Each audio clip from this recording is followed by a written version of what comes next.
Shalom saudara-saudara yang dikasihi oleh Tuhan.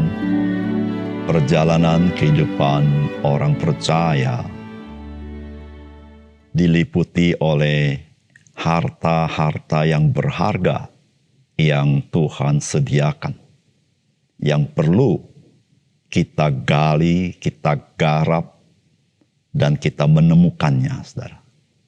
Sehingga saudara, kehidupan orang percaya bukan kehidupan yang membosankan, tetapi kehidupan yang penuh dengan sukacita, kehidupan yang penuh dengan kejutan-kejutan, dan kehidupan yang penuh semangat, karena kita menemukan betapa berharganya kehidupan ini. Sudahkah saudara mengalami itu? Salam jumpa dalam program Tuhan adalah Gembalaku. Saudara, mengapa orang Kristen itu perlu mendalami, memelihara imannya, sehingga imannya itu bertumbuh di dalam pengenalan akan kebenaran yang Tuhan nyatakan? Saudara, bukankah kita orang percaya itu adalah orang yang sudah terima keselamatan hidup yang kekal? Saudara, seringkali ada orang percaya yang berpikir begini, jika kita sudah diselamatkan secara lengkap ini, tidak ada keraguan dan pasti, maka kita tidak perlu lagi bergumul tentang iman, tidak perlu lagi bergumul kebenaran. Bukankah kita sudah selamat? Kita sudah memiliki hidup yang kekal, kita pasti masuk ke surga. Saudara, sebenarnya pikiran seperti ini kalau kita renungkan, ini pikiran yang terbalik. Justru karena kita ini adalah kewargaan sorga, maka kita perlu menekuni apa yang menjadi bagian dari sorga itu. Yaitu menekuni iman kita, menekuni pengenalan kita akan kebenaran. Sebab kita sedang berada di sana. Berada di jalan keselamatan itu. Atau berjalan dalam keselamatan itu. Saudara, kita bukan semata-mata warga dunia ini.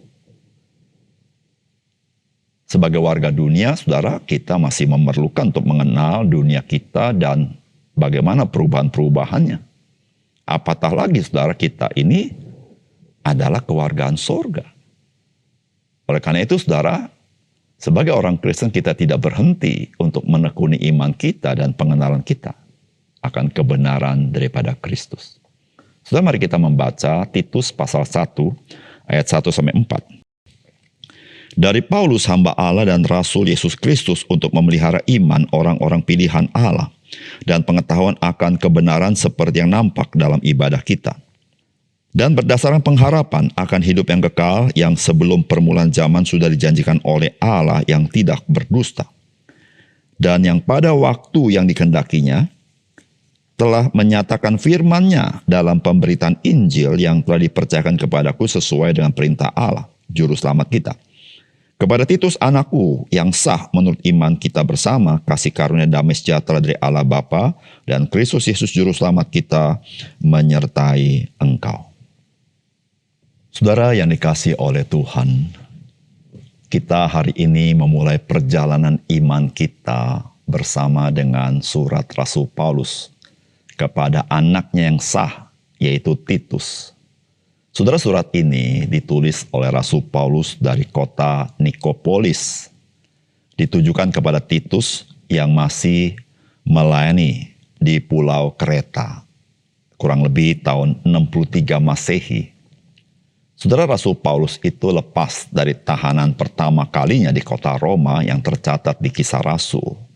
Karena kasusnya tidak diteruskan. Maka ia pergi ke kota Efesus. Dan di sana ia menempatkan Timotius untuk melayani di kota Efesus. Dan kemudian bersama Titus, ia pergi ke Makedonia, terus ke Pulau Kreta. Dan menempatkan Titus melayani di pulau itu.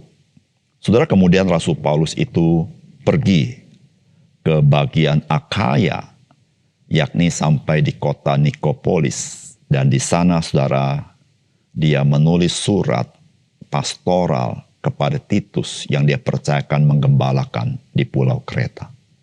Saudara, bagian firman Tuhan yang kita baca ini adalah pembukaan dari surat Paulus yang memang umumnya pada zaman itu demikian cara penulisannya. Saudara, apakah pesan firman Tuhan bagi kita? Yang pertama, saudara, firman Tuhan atau Alkitab Tuhan pelihara dan siapkan adalah untuk memelihara iman orang percaya. Sehingga orang percaya memiliki pengetahuan akan kebenaran. Sebagaimana yang nampak daripada ibadah kita. Saudara, firman Tuhan berkata begini. Dari Paulus hamba Allah dan Rasul Yesus Kristus untuk memelihara iman orang-orang pilihan Allah dan pengetahuan akan kebenaran seperti yang nampak dalam ibadah kita. Saudara, inilah pembukaan surat Rasul Paulus. Saudara, Rasul Paulus sangat-sangat menyadari kerasulan dia itu adalah punya maksud dan tujuan untuk memelihara iman orang-orang pilihan Allah. Dan agar orang-orang pilihan Allah memiliki pengetahuan akan kebenaran. Saudara, hari ini Rasul Paulus sudah berada di sorga tentunya bersama dengan Kristus. Bagaimana kita mengerti Rasul Paulus memelihara iman orang pilihannya? Yaitu melalui tulisannya yang diinspirasikan oleh Roh Kudus. Dan saudara bisa bayangkan Tuhan pelihara surat-surat ini sedemikian lama, ribuan tahun. Dengan sedemikian banyak salinan-salinan yang dijumpai di pelbagai daerah dan benua. Yang hari ini di tangan kita dalam bentuk terjemahan ke dalam bahasa kita. Saudara, sebagaimana Rasul Paulus tuliskan bahwa untuk memelihara iman orang-orang pilihan, agar orang pilihan punya pengetahuan akan kebenaran. Saudara, itulah maksudnya Allah menyediakan Alkitab bagi kita. Saudara, sebagai orang Kristen, kita harus sungguh menyadari bahwa Alkitab itu bukan usaha manusia untuk memeliharanya. Tetapi ada cara Tuhan memeliharanya dengan sedemikian banyak salinannya. Saudara, firman Allah itu sangat penting bagi kehidupan saudara dan saya. Karena melalui firman Allah, imanmu dan imanku dipelihara. Dan engkau boleh menerima pengetahuan akan kebenaran yang Tuhan nyatakan. Sesuai dengan ibadah kita. Saudara, kata ibadah di sini maksudnya adalah kesalehan kita. Dan saudara tahu, apa itu kesalehan orang percaya? Saudara, dalam 1 Timotius pasal 3 ayat 16 dikatakan, dan sesungguhnya agunglah rahasia ibadah kita. Kata ibadah ini artinya, sungguh agunglah rahasia kesalehan kita.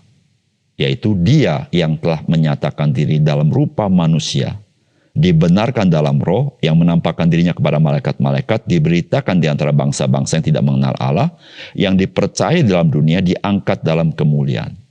Saudara, kesalehan kita atau ibadah kita adalah Yesus Kristus. Tidak lain dan tidak bukan ibadah dan kesalehan kita di dalam pribadi Yesus Kristus. Saudara, Allah menyediakan firman Allah supaya engkau dan saya semakin mengenal Yesus Kristus. Saudara, disitulah saudara-saudara yang kasih dalam Tuhan. Tuhan memelihara imanku dan juga imanmu. Dan juga kita bisa semakin memiliki pengetahuan akan kebenaran di dalam Kristus. Di situ saudara, kita semakin kuat dan kita semakin mengabdi kepada Dia. Yang kedua, saudara, pengharapan hidup yang kekal itu sudah dijanjikan Allah. Sebelum zaman itu ada, dan Allah itu tidak pernah berdusta. Dan sekarang nyata melalui pemberitaan Injil atas perintah Juru Selamat kita Yesus Kristus. Saudara, firman Tuhan berkata, dan berdasarkan pengharapan hidup yang kekal yang sebelum permulaan zaman sudah dijanjikan oleh Allah yang tidak berdusta. Dan yang pada waktu yang dikehendakinya telah menyatakan firman-Nya dalam pemberitaan Injil yang telah dipercayakan kepadaku, sesuai dengan perintah Allah Juru Selamat kita. Saudara, puji Tuhan. Melalui Alkitab kita baru mengerti, saudara, bahwa Allah itu bukan Allah yang terkejut dengan kejatuhan manusia ke dalam dosa. Allah kita bukan Allah yang kalut dengan situasi yang ada. Tapi kita mengenal Allah kita, Allah yang Maha tahu, Allah yang mempunyai tujuan dan maksud, Allah yang melampaui akal budi kita. Saudara, Alkitab berkata bahwa janji hidup yang kekal itu dikatakan sebelum permulaan zaman sudah dijanjikan Allah. Sebelum Allah menciptakan segala sesuatu, Allah sudah merancangkan hidup yang kekal itu. Dan di bagian lain, di dalam surat Efesus, yaitu di dalam Kristus. Saudara, Allah yang berjanji, Allah tidak pernah berdusta di dalam janjinya. Sehingga saudara, hari ini jikalau kita mendengar Injil, saudara, ini bukanlah sesuatu yang serta-merta baru ada. Tetapi itu sudah sebelum permulaan zaman, Allah sudah merancangkan. Namun Allah bekerja sesuai waktunya untuk menyatakannya kepada manusia. Saudara, Allah mempersiapkan Injil melalui pemberitaan dalam perjanjian lama. Injil yang sudah Allah siapkan sebelum permulaan zaman. Setelah Allah persiapkan dengan perjanjian lama, baru Allah nyatakan dengan kedatangan Yesus Kristus. Dan hari ini, saudara, Injil Yesus Kristus diberitakan. Oleh karena itu, saudara, sangat disayangkan jikalau Allah sedemikian mengasihi kita. Jikalau Allah begitu merancangkan kehidupan yang kekal sebelum permulaan zaman. Dan sekarang pada waktunya Allah menyatakannya kepada kita. Dan kita adalah orang paling berbahagia karena kita mendengar Injil. Saudara, engkau dan saya akan menyesal jikalau kita melalaikan Injil itu. Dan kita tidak merespons terhadap pemberian yang sangat berharga daripada Allah yang Allah rancangkan sebelum permulaan zaman. Yaitu kehidupan yang kekal, yang berada di dalam Yesus. Oleh karena itu, saudara, mari kita mengenal Kristus, percaya kepada Dia, dan kita akan semakin hari, saudara, semakin mengenal kebenaran. Dan kebenaran itu tidak pernah mengecewakan, karena kebenaran itu akan memerdekakan engkau dalam hidupmu. Sehingga hidupmu tidak ditentukan oleh dunia ini. Tetapi hidupmu akan dituntun oleh sang kebenaran itu.